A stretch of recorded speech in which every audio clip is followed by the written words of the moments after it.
यह कहानी ओडिशा के खुर्दा जिले के एक दूर दराज गांव की है। स्थानीय लोगों के लिए यह कोई दंतकथा नहीं, 1994 की गर्मियों की सच्ची याद है। पंचगांव के तालाब के पास एक बहुत पुराना बरगद खड़ा है।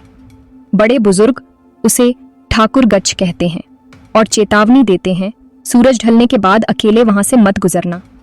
वे निशि का जिक्र करते हैं, ऐसी आत्मा जो नाखूनों से नहीं, आपकी प्रिय आवाज बनकर हमला करती है।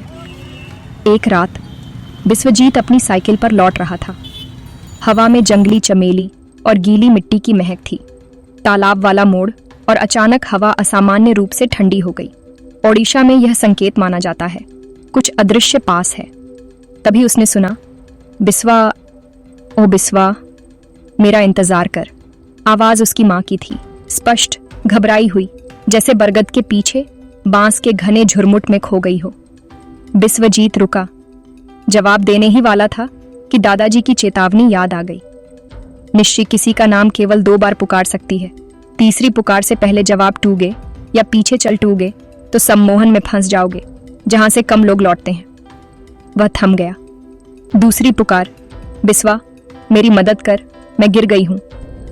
आवाज इतनी असली कि मां की भारी सांसें, यहां तक कि पीतल के कंगन की खनक सुनाई दे। दिल धड़क रहा था। पैर कीचड़ भरे रास्ते पर बढ़ने ही वाले थे, पर उसने इंतजार किया तीसरी पुकार का। 5 मिनट गुजर गए। जंगल में मौत जैसा सन्नाटा, न झींगुर न पत्ता, कुछ नहीं। तभी उसे समझ आया, यह मां तीसरी बार पुकार नहीं सकती। आध्यात्मिक नियम टूटे बिना नहीं। वह साइकिल पर कूदा, जितनी ताकत कभी नहीं लगाई थी उतनी तेज पैडल मारे।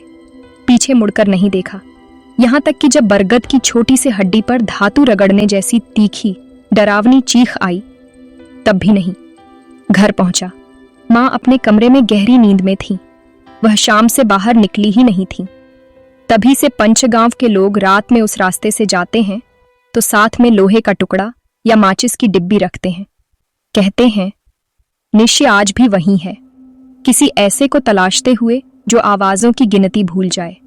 विशेष ओडिया संस्कृति में निशि को सबसे खतरनाक आत्माओं में माना जाता है, क्योंकि वह शारीरिक बल नहीं, मनोवैज्ञानिक धोखे का प्रयोग करती है।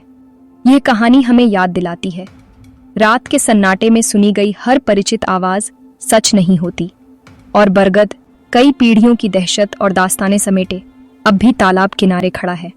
कभी कभी हवा के साथ बस पत्तों की सरसराहट आती है, और बस इतना ही काफी है। कोई दिखता नहीं, पर मौजूद रहता है। दादाजी कहते थे, जो चुप रहना जानता है वही बचता है। और बिस्वजीत उस रात से कभी पीछे मुड़कर नहीं देखता। कहते हैं, अगर तीसरी पुकार नहीं आती तो तुम सुरक्षित हो, बस शांत रहो और घर की ओर बढ़ो।